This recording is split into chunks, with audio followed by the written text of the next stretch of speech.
ममज्ञानतिमिरान्धस्य ज्ञानाञ्जनशलाकय चक्षुरुन्मीलितं येन तस्मै श्रीगुरुवे नमः। जय श्री कृष्ण चैतन्य प्रभु नित्यानंद, श्री अद्वैत गदाधर श्रीवासादि गौर भक्त वृंद। हरे कृष्ण कृष्ण कृष्ण हरे हरे, हरे राम राम राम हरे हरे। हरे कृष्ण कृष्ण कृष्ण हरे हरे, हरे राम राम राम हरे हरे। हरे कृष्ण कृष्ण कृष्ण हरे हरे, हरे राम राम राम हरे हरे। हरे कृष्णा।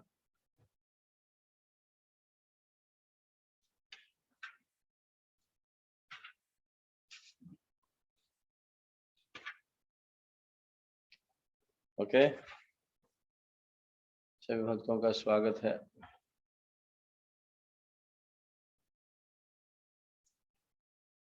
तो अभी बचे हुए 7 गुरुओं के विषय में चर्चा करेंगे,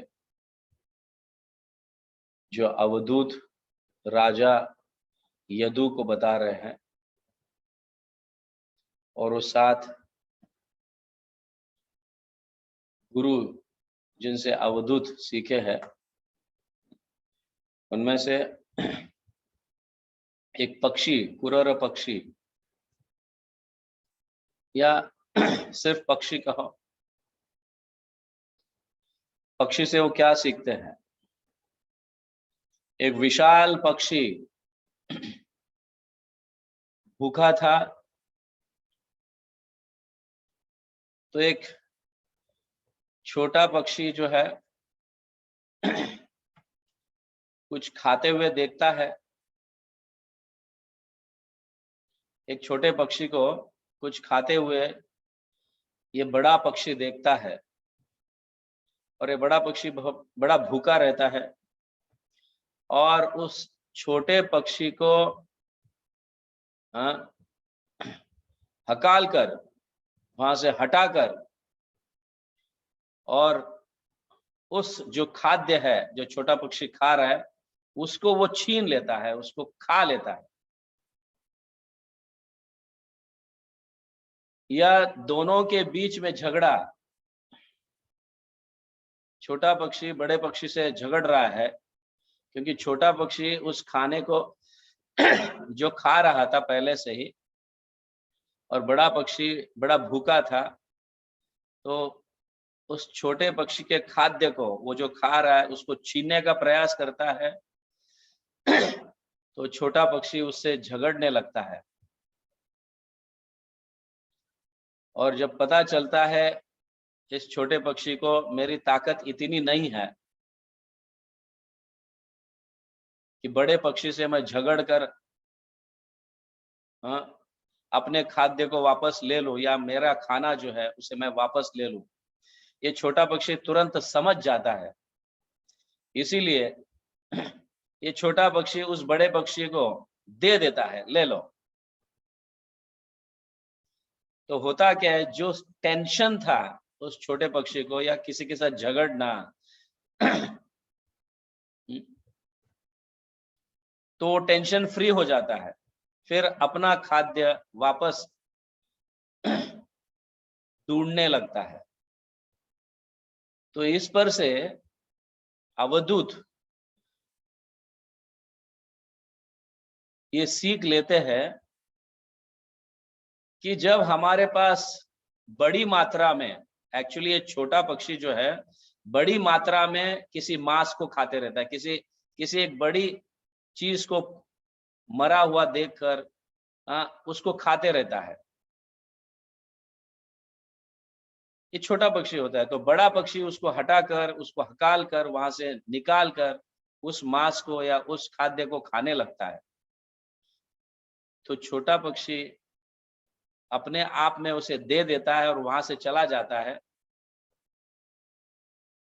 तो अवधूत ये सीखते हैं इस पक्षी से, इस छोटे पक्षी से, क्योंकि जब बड़ी मात्रा में हमारे पास कुछ होगा तो अनेक लोगों की आंख उस पर होगी, भले उसकी प्रॉपर्टी नहीं होते हुए भी। फिर भी ऐसे लोगों की आंख उस प्रॉपर्टी पर रहेगी, और जब प्रॉपर्टी ज्यादा होती है या अनावश्यक, कहने का तात्पर्य, अभी देखो एक छोटा पक्षी बड़ा कुछ गिरा होगा, कुछ मांस का टुकड़ा होगा वहां पे, और उसको खा रहा था, और बड़ा पक्षी आकर उस छोटे पक्षी को हटाकर वो मांस को पकड़ लेता है और वो ले जाता है। तो छोटा पक्षी ये समझता है कि मेरे पेट में जितना जाता है उतना ही ऐसे छोटे कीड़ों पर कहो या कुछ ऐसे छोटे चीजों पर ही मेरा अधिकार है, इसलिए वो निकल जाता है वहां से। बट अवधूत क्या सीखते हैं उनसे, ये बहुत महत्वपूर्ण है। अवधूत ये सीखते हैं कि जब छोटा रहता है तो बड़े बड़े चीजों की कल्पना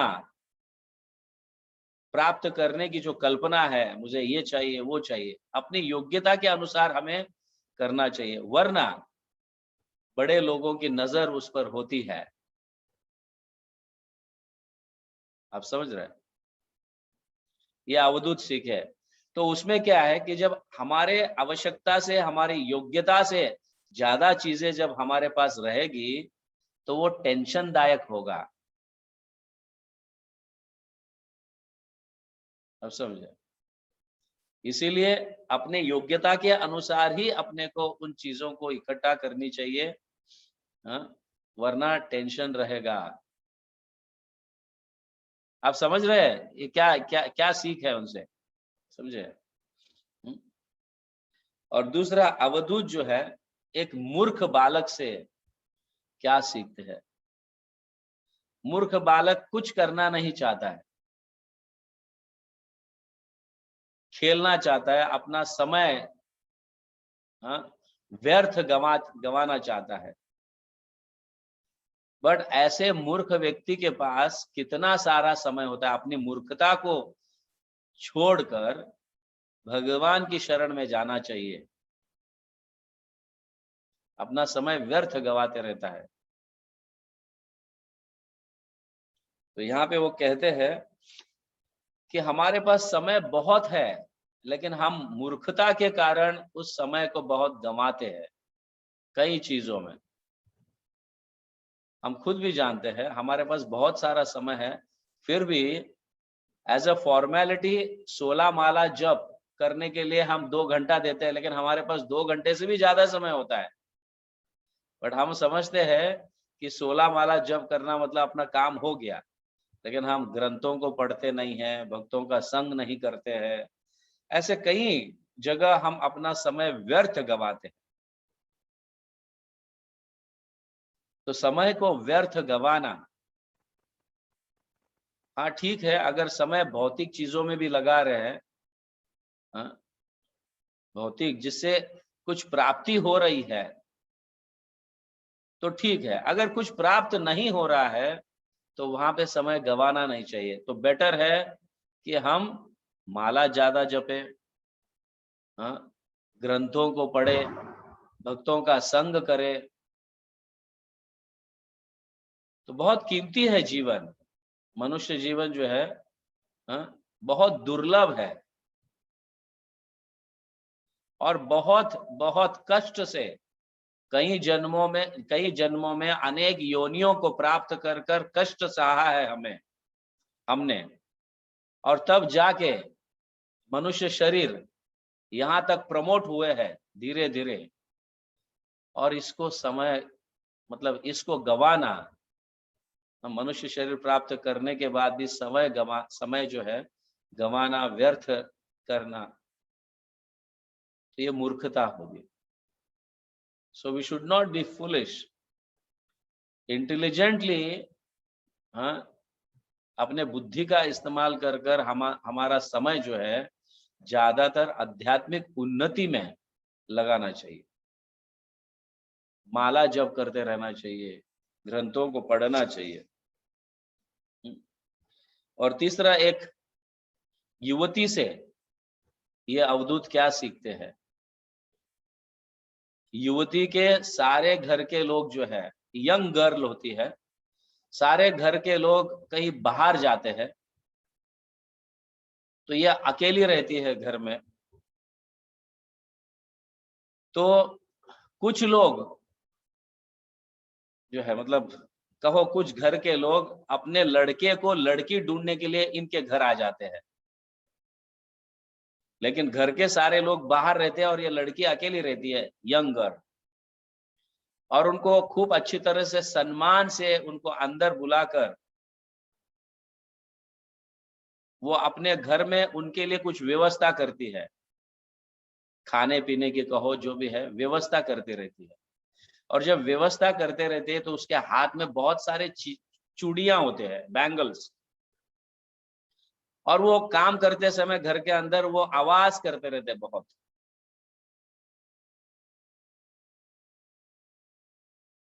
तो घर पे लड़की अकेली है, ये बाहर के लोगों को पता नहीं है, इसीलिए वो क्या करती है, अपने एक एक चूड़ी को निकाल देती है कि उसके आवाज ना हो, कि उसको लगे ये यंग लड़की ही अकेली काम कर रही है अंदर। तो एक एक करके चूड़ियां निकाल देती है, और एक चूड़ी जो है, एक एक हाथ में एक चूड़ी, एक हाथ में दूसरी, दूसरे हाथ में दूसरी चूड़ी, ऐसे कर कर वो काम करती है। और मतलब उनकी सारी व्यवस्था, ये जो क्या कहते हैं उसको, गेस्ट को उनके खाने पीने की बहुत सुंदर रूप से व्यवस्था करती है। लेकिन अवधूत उससे ये सीखते हैं कि जैसे अनेक चूड़ियां हाथ में रहेंगे तो आवाज ज्यादा करेंगे, उसी तरह से कई भावनाओं के, कई विचार के लोग एकत्रित घर पे रहेंगे तो झगड़े होंगे।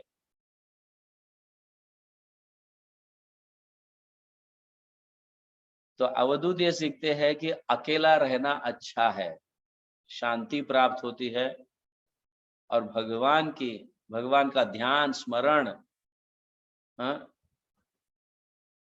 भक्ति अच्छी तरह से कर सकते हैं।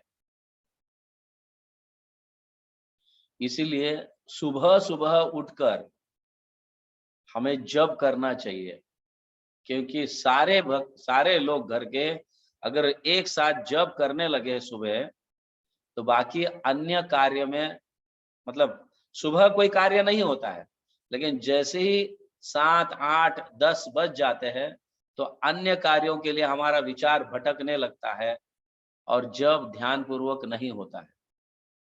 इसलिए एकांत में बैठकर सभी लोग जप करना चाहिए।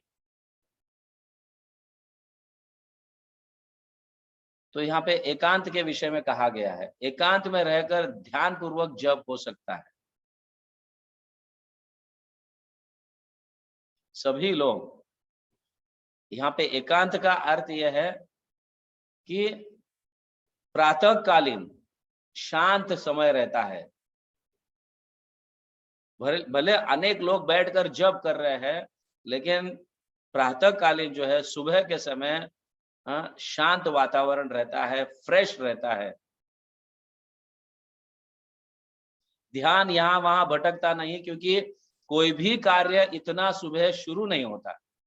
ऑफिस जाने का कार्य कहो, घर में खाना बनाने का कार्य कहो, या व्हाटएवर जो भी है, जो भी कार्य शुरू होता है वो 7 या 8, 10 बजे के बाद होता है। इसीलिए समय जो है, हमें सुबह का जप करने के लिए समय सुबह का चुनना चाहिए, जिससे हमारा जप ठीक हो। तो यहाँ पे उस लड़की के चूड़ियों से ये सीखते हैं कि जितने ज्यादा चूड़ियां हाथ में उतना ज्यादा आवाज। तो जितने ज्यादा घर में लोग उतना ज्यादा क्या है, अनेक विचार होने के कारण मतभेद होते हैं। इसीलिए कम से कम लोग, ऐसा कहा, मतलब हो this are the teachings for सन्यासी। सन्यासी को हर हमेशा अकेले रहना चाहिए, अकेले भटकना चाहिए, प्रचार करना चाहिए, ऐसा कहा गया।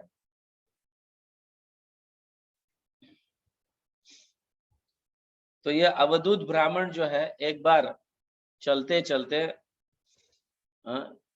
जो बाण बनाते हैं ना, बाण बनाते हैं, एरो मेकर जिसको कहते हैं, बाण बनाते हैं, उसको धार लगाते हैं, घिसते हैं और बाण बनाते हैं। तो उस समय वो बनाते समय राजा उसके पास से गुजरता है, फिर भी उसका ध्यान नहीं रहता कि मतलब राजा मेरे पास से गुजर के चला गया है, ऐसा उसका ध्यान नहीं रहता। तो उससे अवधूत सीखते हैं कि अपने कार्यों में इतना मग्न होना चाहिए, किसी अन्य चीजों के प्रति ध्यान नहीं जाना। जितना हम अपने कार्य में मग्न हो जाते हैं, उतना उस कार्य को सफलता प्राप्त होती है।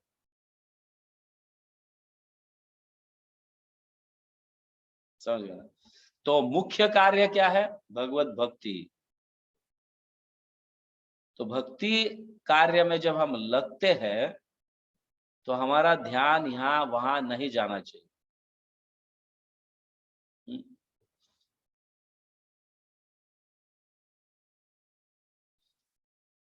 और सर्प से, अजगर की बात भी हमने सुनी है, अभी ये सर्प की बात है। समझ लेना, सर्प को कोई भी पर्सनल असिस्टेंट नहीं होता है, सर्प को कोई असिस्ट नहीं करता है। तो सर्प जो है, तो इतना स्पीड और इतना शांत से चला जाता है, किसी को पता नहीं चलता कि यहां से कोई जा रहा है, कुछ जा रहा है। तो हमारे कार्य भी इतने शांत होना चाहिए। कहने का तात्पर्य यह है कि हमारे कार्य भी जो हम भक्ति में या जप करते हैं, तो किसी को बताने की जरूरत नहीं कि मैं इतने माला करता हूँ, मैं इतने बजे उठता हूँ, हाँ मैं ये करता हूँ, तू क्या करता है, हाँ इस तरह से भक्तिमय कार्य को किसी के सामने प्रदर्शित करने की जरूरत नहीं है, वह अपने आप में प्रकाशित है, प्रकाश हो ही जाता है कुछ समय के बाद। तो हम बहुत ग्रेव रहना चाहिए, ये सर्प से वो सीखते हैं। और स्पाइडर को क्या बोलते हैं? व्हाट वी से फॉर स्पाइडर? तो स्पाइडर से ये सीखते हैं कि वो अपना घर बनाता है और अपने आप को वो वापस लेता भी है। तो उस तरह से भगवान जो है, ये सृष्टि को बनाते हैं और उसको नष्ट भी करते हैं।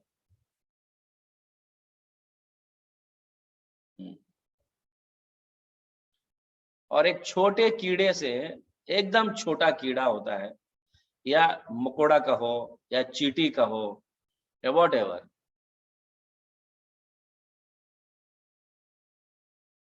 तो वो दिखता नहीं है, लेकिन कोई भी उसके ऊपर पैर रखकर चला जाता है, कोई भी उसके ऊपर पैर रखकर चला जाता है और वो मर जाता है। तो ऐसा यहाँ पे कहा गया है कि हम जब किसी भक्तों के प्रति ईर्ष्या द्वेष करते हैं, तो ऐसे छोटे जीवों में हमारी आत्मा चली जाती है। हम जो है ना, ऐसे छोटे जीव बन जाते हैं, फिर माया हमको कुचल कर रख देती है। तो किसी के प्रति निंदा द्वेष, ये भाव जो है, जब तक हम पूर्ण रूप से उस कार्य को नहीं समझते, तब तक उस पर, उस व्यक्ति या किसी के भी प्रति द्वेष और ईर्ष्या नहीं करना चाहिए। द्वेष और ईर्ष्या करेंगे तो हम इतने छोटे जीव बन जाएंगे कि you know we will take our birth in such a species, कि इतने छोटे जीव में हमें जन्म मिलता है, तो अब बार बार हम मरते रहते हैं। तो इस तरह से 24 गुरु, ये अवधूत ब्राह्मण जो है, इन 24 गुरुओं से क्या सीखा, इसका वर्णन यदु राजा के समक्ष करते हैं, जिसके कारण मैं इनसे ये सीख लिया है और मैं समझ गया कि भौतिक जगत द्वंद है, द्वंद से भरा है। अच्छा बुरा, काला गोरा, दिन रात, ऐसे कई द्वंद से भरा हुआ है। और ये जगत जो है, भौतिक जगत, किसी भी जीवात्मा के लिए ठीक नहीं है, अच्छी नहीं है ये जगह।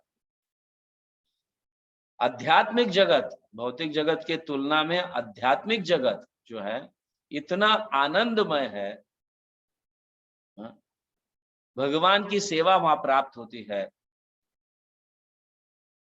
और आनंद, इस भौतिक जगत में आनंद नहीं है, और सुख थोड़ा बहुत है लेकिन बहुत लव मात्र,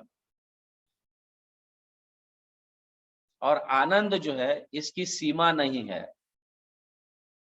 इसीलिए आध्यात्मिक जगत में आनंद ही आनंद है, लेकिन भौतिक जगत में दुख ही दुख है। थोड़ा आनंद का अनुभव होता है भौतिक जगत में, लेकिन थोड़े सुख का अनुभव होता है भौतिक जगत में, लेकिन उस सुख का दुरुपयोग हो जाए तो वो सुख भी जो है दुख का कारण बनता है।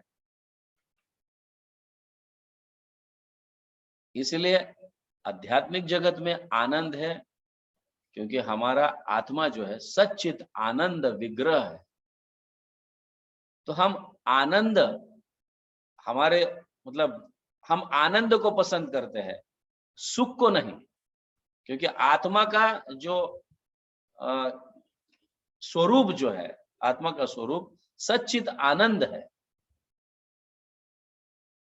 तो हर हमेशा हमें आनंद के पीछे दौड़ना चाहिए, ना कि सुख और दुख जहां मिलता है उसके पीछे दौड़ना नहीं चाहिए। ये अवधूत ब्राह्मण जो है इस राजा यदु को, जो ययाति के पुत्र है, उनको वो सिखा रहे हैं। क्योंकि एक्सट्रीमली रेयर है ये बॉडी, ये शरीर जो है, मनुष्य शरीर बहुत बहुत हमें प्राप्त हुआ है, हमें पता नहीं है कैसे प्राप्त हुआ है। हमें ऐसा लगता है कि हमें प्राप्त हुआ है और इसका सुख भोगो, जितना हो सके उतना भोगो, बट जितना हो सके उतना भोगो तो उतना ही दुख हमें प्राप्त होगा। इसलिए हमें आनंद के पीछे, आनंद कहाँ प्राप्त होता है? तो आनंद आध्यात्मिक कार्यों में मिलता है। भले वो दिखने के लिए थोड़ा कड़वा लगता है, लेकिन उसका रिजल्ट जो है वो आनंद है। आप समझ रहे हैं? उसका रिजल्ट, जैसे उदाहरण के लिए जॉन्डिस होता है, पीलिया रोग होता है, तो चीनी भी कड़वा लगने लगता है, मीठा चीज जो है वो भी कड़वा लगने लगता है। बट जैसे जैसे हम शुगर केन जूस जो मीठा है वो पीते रहेंगे पीते रहेंगे पीते रहेंगे, भले कड़वा लगे लेकिन पीते रहेंगे, तो उसका कड़वाहट चला जाता है और मीठा लगने लगता है वो। और मीठा लगने लगता है मतलब हमारा रोग जो है, पीलिया रोग नष्ट हो गया, जॉन्डिस खत्म हो गया। ये उसका चिन्ह है, ये उसका साइन है। ठीक उसी तरह से आध्यात्मिक कार्यों में शुरुआत में कड़वा लगता है, थोड़ा दुख का अनुभव भी होता है, लेकिन ये दुख का अनुभव भी जो है आगे चलकर आनंद, उसके रिएक्शंस जो है आनंद है। उसको टॉलरेट करना चाहिए और अपने कार्य जारी रखना चाहिए, आध्यात्मिक कार्य जारी रखना चाहिए। तो फिर धीरे धीरे धीरे हमारे जिह्वा को मिठास लगने लगेगा और जॉन्डिस रोग जो है या पीलिया रोग जो है वो नष्ट हो जाएगा। तो उसी तरह से भौतिक जगत में होते जब रहते हैं हम, या भौतिक में लुप्त रहते हैं, तो आध्यात्मिक कार्य थोड़े बहुत कड़वे लगते हैं शुरुआत में, बट जैसे जैसे हम आगे बढ़ते हैं वैसे वैसे आनंद प्राप्त होने लगता है। और इस भवरोग से हम, मतलब भवरोग नष्ट हो जाता है। और आध्यात्मिक उन्नति होती है और आध्यात्मिक जगत हम जाते हैं, ये उसका रास्ता है। इसलिए आध्यात्मिक में कभी कभी दुख उत्पन्न होता है कि ये भक्त ऐसा मुझसे कहा, वो ऐसा कहा, ये ऐसा कहा, टॉलरेट कर लेना चाहिए।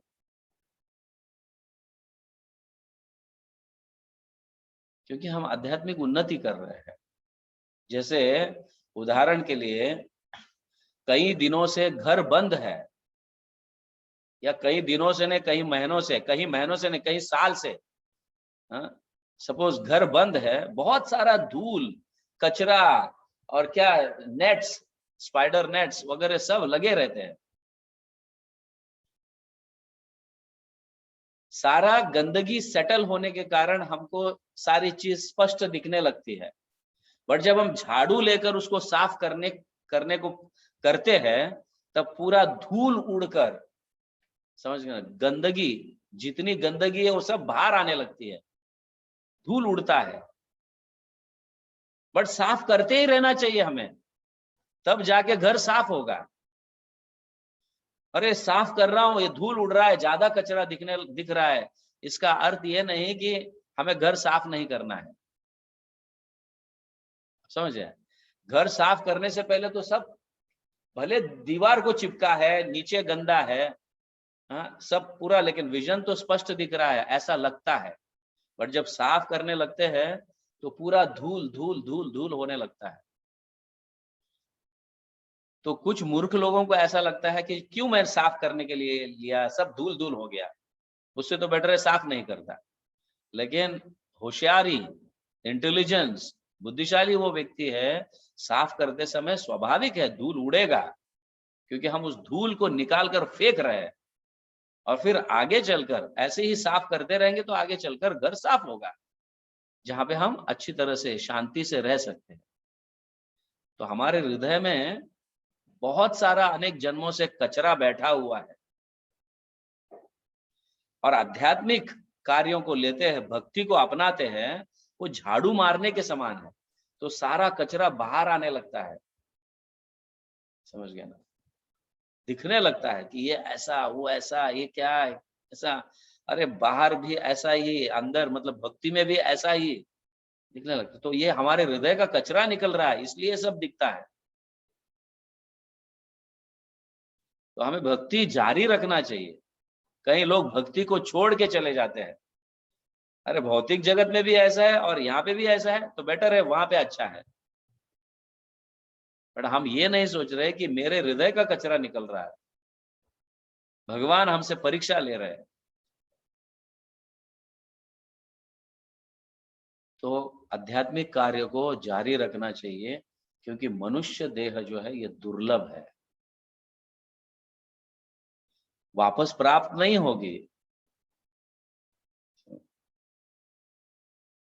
भक्ति करेंगे तो every every life you will get human form, क्योंकि भक्ति नष्ट नहीं होता है। और भौतिक कार्य करते रहेंगे तो भौतिक कार्य शरीर से संबंधित है, इसीलिए शरीर के नष्ट होने पर भौतिक कार्य भी नष्ट हो जाते हैं, हमारे नहीं रहते। भले कितना भी धन कमाओ, हमारा नहीं रहता है वो। फिर अगले जन्म में फिर दिन पतन हो जाता है, फिर अगले जन्म में हम कीड़े मकोड़े ऐसे बनकर, फिर माया जबरदस्त कुचल देती है।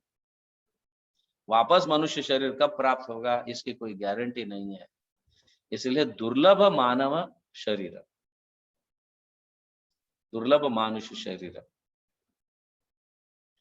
तो ये अवधूत जो है इस तरह से इस राजा यदु को सिखाते हैं कि हम आनंदमय कैसे रह सकते हैं। और ये भी है कि कई चीजों से हमारे सामने कई चीजें दिखने लगती है, तो उनसे हमें क्या सीख मिलती है देख लेना चाहिए। मेरे आध्यात्मिक उन्नति के लिए इस व्यक्ति से, इस प्राणी से, इस जीवात्मा से, या इस मोमेंट से, इस काल से, इस समय से क्या सीखना चाहिए। हर हमेशा हमारा मेंटालिटी इसमें एंगेज होना चाहिए। ये मैंने देखा, इसमें क्या बुराई है और क्या अच्छाई है, और उस अच्छाई को ले लो, बुराई को समझो, जो हमारे आध्यात्मिक उन्नति में बाधा डालती है।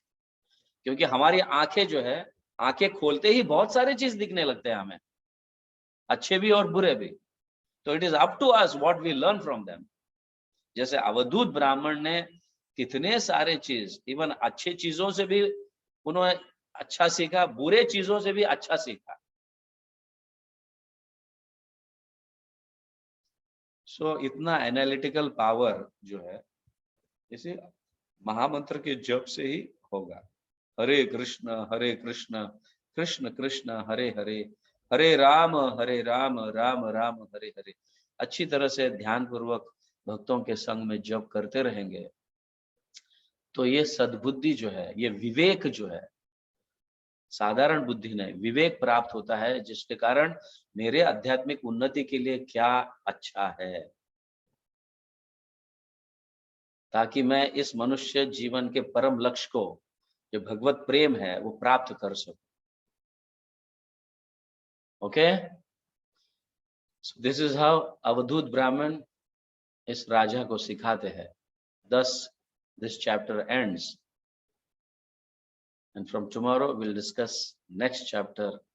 Krishna is giving to Uddhava instructions. Hare Krishna। Jagat Guru Srila Prabhupada की जय।